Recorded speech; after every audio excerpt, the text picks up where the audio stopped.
Découvrez un extrait exclusif de ce livre audio et profitez d'un essai gratuit sur Audible via le lien dans la description.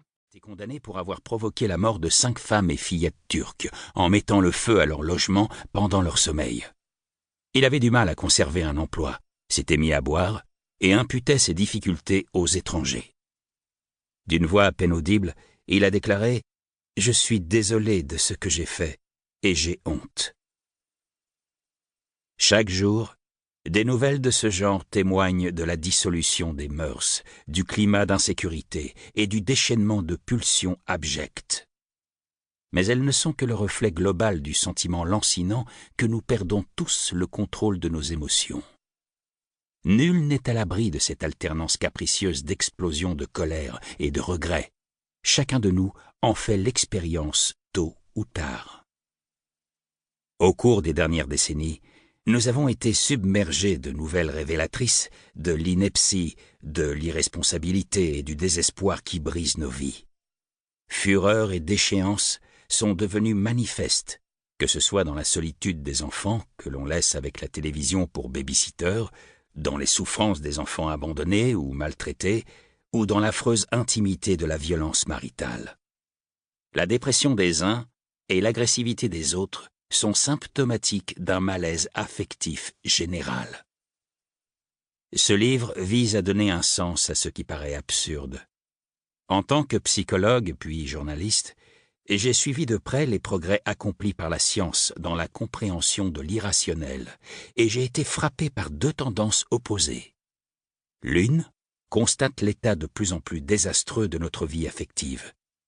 L'autre propose des remèdes porteurs d'espoir. Pourquoi cette étude maintenant? Si pendant les dernières décennies nous avons vu les nuages s'amonceler, nous avons aussi assisté à une floraison sans égale de travaux scientifiques sur les émotions. Grâce à des méthodes novatrices comme les nouvelles technologies de l'image, scanners par exemple, nous pouvons entrevoir comment fonctionne le cerveau. Pour la première fois dans l'histoire, elles ont révélé ce qui a toujours été un profond mystère. Ce qui se passe exactement lorsque nous pensons, éprouvons des sentiments, imaginons et rêvons. Ces informations neurobiologiques nous permettent de comprendre plus clairement comment les centres cérébraux qui gouvernent les émotions nous amènent à nous mettre en colère ou à éclater en sanglots.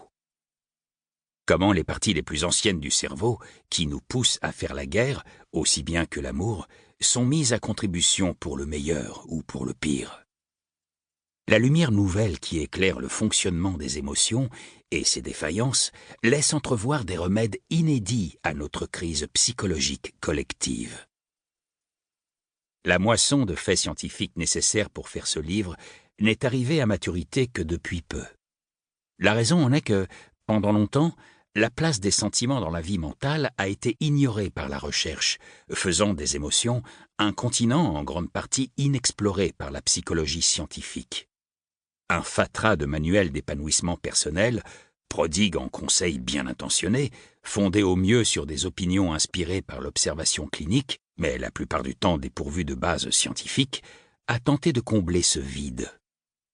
Maintenant, la science est enfin à même de parler avec autorité des problèmes posés par la psyché dans ses aspects les plus irrationnels, de dresser avec une certaine précision la carte du cœur humain.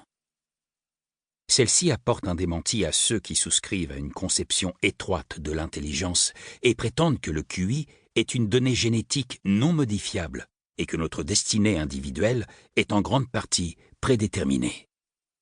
Adopter ce point de vue, c'est balayer d'un revers de main la question la plus intéressante. Qu'est-il possible de faire pour aider nos enfants à mieux réussir dans la vie? Quels facteurs entrent en jeu, par exemple, lorsque des individus possédant un QI élevé échouent et que d'autres, au QI modeste, s'en sortent étonnamment bien?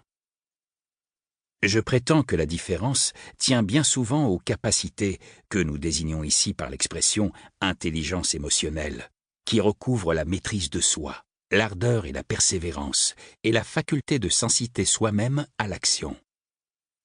Et comme nous le verrons, on peut inculquer aux enfants ces qualités. et les aider ainsi à mieux tirer parti du potentiel intellectuel que la loterie génétique leur a imparti.